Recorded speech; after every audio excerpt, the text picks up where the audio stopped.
Kalian pernah nggak sih mau menjadi disiplin nih? Jadi udah coba bangun pagi, buat to-do list, dan coba-coba nonton video motivasi pokoknya biar semangat. Cuman begitu kita coba, kok ujung-ujungnya tetap aja merasa gagal. Ujung-ujungnya balik lagi nih ke rutinitas yang sebelumnya, scrolling TikTok dan buka Instagram. Tapi mungkin aja nih semua ini masalahnya bukan di diri kita nih, tapi karena kita percaya 5 mitos soal disiplin. Nah, di antara 5 mitos ini mana nih yang sedang terjadi ke kalian? Ayo kita bahas bareng-bareng ya. Kita harus bicara. Nah, guys, di sini gue mau ngenalin satu orang nih, namanya Ardi. Jadi di sini dia sama seperti kita ya, dia itu ingin jadi orang yang disiplin. Karena itu dia coba ngatur harinya nih. Tapi tetap aja, gak berapa lama, itu semuanya gagal. Tetap dia nggak bisa disiplin dan kembali ke rutinitas lamanya. Jadi ini kenapa bisa seperti ini? Ini karena pertama, dia itu percaya mitos kalau disiplin itu harus selalu produktif terus-menerus. Jadi kalau kita ngomongin soal disiplin, kita kan mikirinnya orang-orang yang kayak gini nih. Jadi dari pagi, wah pagi sudah ketemu klien. Siang udah ngerjain bisnis ini. Malamnya setelah pulang langsung dia side hustle lagi, kerjaan freelance dan sebagainya. Padahal kalau kita pikir lagi, ya ini kan nggak mungkin. Karena lu bayangin aja deh, robot aja, AI yang kita bilang ya kita bisa suruh kerja tanpa mikir gitu loh. Cuman dia sendiri kan butuh energi buat bisa jalan. Kalau misalnya coba kita cabut listriknya, emang dia bisa ngapain? Ya gak bisa ngapa-ngapain juga kan. Nah ini apalagi kita itu cuman manusia biasa. Jadi kalau misalnya kita tidak memberikan waktu bagi diri kita untuk recharge nih, untuk ngisi tenaga kita lagi, itu malah jadi pedang bermata dua. Akhirnya kita sampai ke burnout. Dan kalau kita udah burnout, ya malah kita bekerja 2 kali buat dapat hasil yang setengah aja nih. Jadi gak efektif di sana. Penting di sini nih bagi kita untuk selalu schedule jam kerja. Ini benar. Jadi memang kita udah schedule misalnya dari jam 9 sampai 12 kita mau ngerjain project ini. Nah, cuman begitu saat di jam istirahat, itu memang kita harus istirahat juga dengan bangga, dengan penuh makna. Jadi kalau memang saatnya istirahat, mau main game, ya main game lah dengan penuh niat gitu loh. Jadi nggak usah malu-malu. Kalau memang mau scrolling TikTok, ya scrolling TikTok aja. Nggak masalah di sana. Jadi kembali lagi, ketika kita sudah bisa implementasi istirahat ke dalam rutinitas kita nih, ke dalam disiplin kita, itu juga di sana kita ngecas kekuatan mental kita nih. Jadi begitu saatnya kita bekerja, di sana kita bisa dapat hasil yang lebih maksimal. Dan bekerja dan lebih bahagia juga. Kita bisa menikmati prosesnya dibanding kita maksa nih, begitu kita udah capek banget tapi tetap lanjut. Jadi ingat ya teman-teman, di sini disiplin yang sehat itu sustainable. Dia itu kita bukan sprint ya, kita bukan lomba lari nih.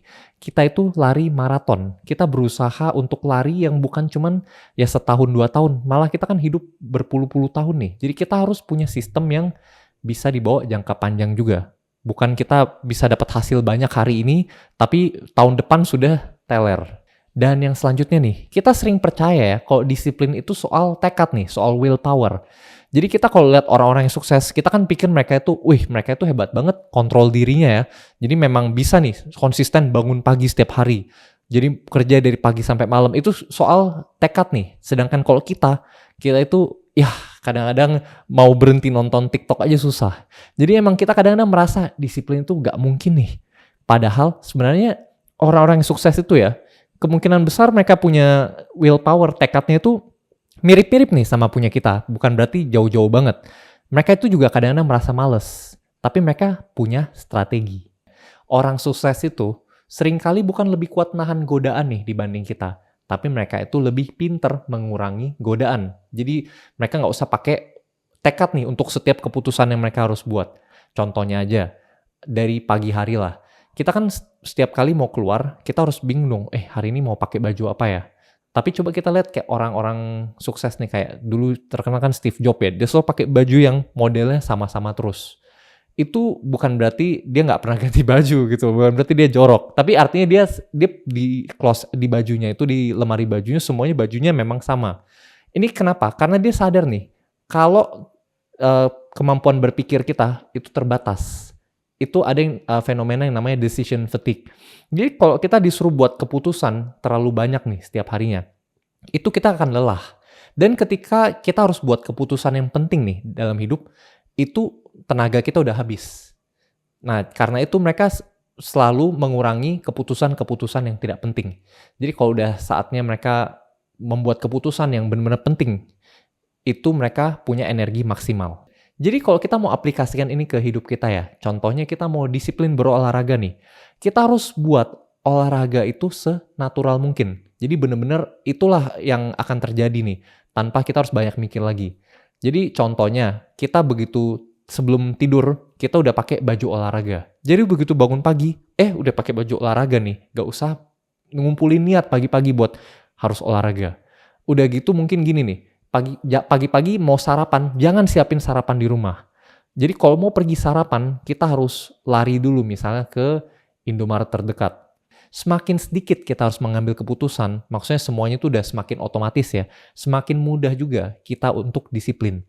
Jadi jangan bergantung soal tekad aja nih, karena disiplin itu bukan soal tekad, tapi soal desain nih. Tapi hati-hati nih, walaupun kita bilang ya disiplin itu soal desain, bukan berarti semuanya itu harus 100% sesuai rencana kita. Ini kita lanjut ke poin mitos selanjutnya nih, yaitu disiplin itu harus 100% terkontrol. Kalian sendiri pernah nggak sih seperti ini juga? Jadi begitu kalian mencoba disiplin, kalian buat jadwal jadinya, kayak jadwal sekolah gitu. Jadi udah ada sampai jam dan menitnya semuanya nih, sampai lokasi, kegiatannya apa aja semua juga udah ada. Jadi kayak contohnya aja, jam 6 pagi, kita udah harus langsung bangun. Terus abis itu 6:10 sikat gigi, 6:30 mandi. Jadi bener-bener kita buat jadwal seperti itu, dan kita pikir ya, kalau orang disiplin itu benar-benar harus ya seperti itu, ngikutin aja semuanya. Dari pagi semua udah ada terjadwal sampai malam. Nah kalau bisa seperti itu baru disiplin. Tapi ya kalau misalnya kalian juga pernah coba, gue sendiri juga pernah coba ya, itu baru setengah hari aja semua rencana yang udah kita buat, ya akhirnya melenceng-melenceng dikit lah. Mungkin awalnya miss 5 menit, tapi lama-kelamaan numpuk-numpuk, itu udah jadwalnya udah gak bakal bisa diikutin. Rencana itu tidak mungkin 100% sama nih seperti di kertas dan di lapangan. Dan kalau misalnya kita mencoba perfeksionis nih, jadi kalau kita benar-benar pengen sama persis, ya begitu ada yang meleset dikit kita jadi males nih ngikutinnya. Kayak merasa udah gak sama nih. Kita jadi bingung, terus jadinya udah sisa harinya berantakan. Padahal ya, sebenarnya kunci disiplin yang sesungguhnya itu, disiplin itu bukan berarti kita benar-benar kaku. Disiplin itu malah harus lebih fleksibel. Ketika ada hal yang tidak kita sangka nih datang, dan itu menghancurkan rencana kita, disiplin yang sesungguhnya adalah ketika kita bisa menyesuaikan. Jadi kita tetap melakukan hal yang harus kita lakukan, walaupun tidak sesuai rencana kita. Jadi contohnya, kita udah rencana, kita ngomongin olahraga lagi deh biar gampang. Jadi misalnya kita udah rencana jogging nih pagi-pagi. Tapi pagi-pagi ternyata ada meeting penting. Tiba-tiba ditelepon atasan. Kamu harus datang sekarang juga, ada ini hal yang penting. Jadi kita kan harus pergi kerja. Tapi bukan berarti karena udah lewat nih jam joggingnya, kita nggak jogging. Ya nggak juga. Orang yang disiplin yang sebenarnya itu ya, akhirnya setelah pulang kerja malamnya dia jogging. Dia tetap jogging gitu, walaupun itu nggak sesuai rencana yang dia buat di awal. Disiplin yang sesungguhnya adalah ketika kita tetap mengikuti arah yang telah kita tentukan. Walaupun memang ya sebenarnya kita harus jalan agak zigzag nih. Jadi tetap walaupun cuman 10 menit aja, walaupun nggak sesuai rencana, walaupun nggak sempurna, tetap harus kita lakukan. Nah selanjutnya, sering kali ya ketika kita mau mencoba disiplin, kita itu kan mencoba ngikutin orang-orang sukses nih, biasanya di sosial media, di TikTok ya, di YouTube, di mana lah. Kan banyak orang yang cerita-cerita mengenai rutinitasnya mereka nih, cara mereka menjadi sukses. Jadi kita coba ngikutin dong. Nah tapi begitu kita ngikutin, kita merasa, wah kok nggak berubah. Kita merasa gagal jadinya. Kita merasa ya ini memang salah kita aja, kita nggak sukses. Padahal di sini kita harus sadar ya, kalau disiplin itu ada ukurannya nih, yang nggak sama nih buat semua orang. Sama seperti ukuran sepatu lah. Jadi bayangin aja kalau ada orang sharing nih soal strategi-strategi dia, tapi kita coba paksain ikutin, itu bisa jadi memang nggak cocok buat kita. Contohnya aja, ini kan di sosial media banyak banget nih yang cerita kalau rutinitas pagi ya, pokoknya semua orang mengagung-agungkan rutinitas pagi. Kalau mau sukses harus bangun pagi, itu banyak banget di YouTube lah, coba cek. Nah cuman di sini kalau kita mencoba memaksakan diri, kita harus bangun jam 5 pagi. Itu bisa jadi bumerang juga bagi kita. Karena sebenarnya ada risetnya nih yang menemukannya. Ada orang-orang yang performanya lebih maksimal di pagi hari. Tapi ada juga nih yang kalau malam hari lebih aktif. Dan kalau misalnya kita orang malam mencoba bangun pagi, yaitu kita juga memaksakan diri untuk hasil yang nggak maksimal jadinya. Jadi nggak apa-apa, kita eksperimen aja. Tetap coba semua hal-hal baru, tapi kalau nggak cocok, nggak ada salahnya kita mencoba hal yang lain. Berhenti itu juga strategi. Jadi sama seperti nyari emas di tanah ya. Kita kan nggak ada gunanya kita menggali terus-menerus kalau misalnya ternyata emasnya nggak ada nih. Jadi ada baiknya kita juga berhenti, mencari tanah lain yang lebih cocok dan kita gali di sana. Jadi ingat ya, berhenti itu penting juga. Dan mitos terakhir nih mengenai disiplin ya, adalah ketika kita ingin menunggu nih semuanya sempurna dulu, baru kita bisa disiplin. Jadi seringkali kan kita memang sudah buat rencana, cuman gagal. Terus kita mikir, ya ini karena memang gue sibuk nih. Sekarang masih punya anak, nanti kalau anak udah besar, barulah gue disiplin buat melakukan ini. Atau misalnya, sekarang gue kerjanya masih belum jelas nih, masih freelance, kan gak ada rutinitas, jadi emang sulit buat disiplin. Jadi kita kan banyak banget alasan-alasan di dalam hidup nih, banyak sekali masalah-masalah yang datang.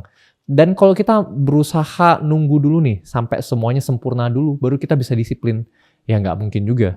Di sini kita harus sadar ya, kalau disiplin itu bukan hasil nih, tapi disiplin itu proses.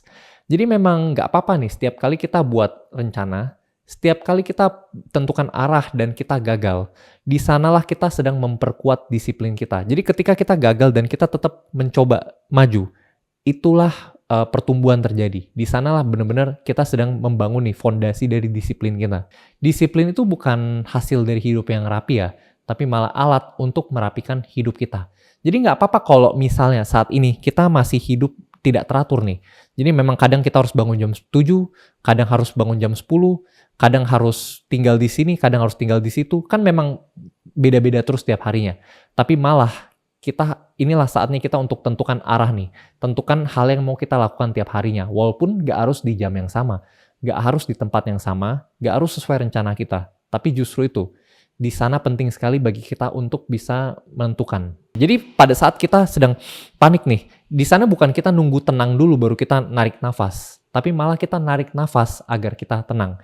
Disiplin sama seperti itu. Jadi teman-teman, disiplin itu bukan soal menjadi orang yang kuat nih. Tapi soal mengerti cara kerja diri kita sendiri. Jadi nggak apa-apa kita mulai pelan-pelan dulu. Nggak apa-apa kita kadang gagal, tapi kita tetap mencoba lagi keesokan harinya. Dan lama-kelamaan kita akan sadar nih, kalau kita bisa jalan terus-menerus tanpa henti. Dari 5 nih kesalahan mindset soal disiplin tadi, mana yang paling relate sama kalian? Coba share di kolom komentar ya. Dan kalau misalnya kalian ada insight lain nih, ada mitos-mitos lainnya yang ingin kalian bagikan, coba ceritakan juga di kolom komentar ya, karena penasaran juga nih kalau siapa tahu ada yang lainnya. Nah sebenarnya tadi kan kita sempat bahas sedikit mengenai rutinitas pagi orang-orang sukses ya. Kita ada buat videonya yang mengupas lebih lengkap nih di sana. Jadi kita udah bahas kenapa nih kalau rutinitas pagi itu sering gagal dan bagaimana solusi sebenarnya punya rutinitas pagi yang sukses. Jadi kalau misalnya kalian benar-benar ingin punya rutinitas pagi yang baik, coba cek videonya ya. Karena masih banyak banget yang harus kita bicarakan di sana. Terima kasih dan sampai jumpa di video selanjutnya.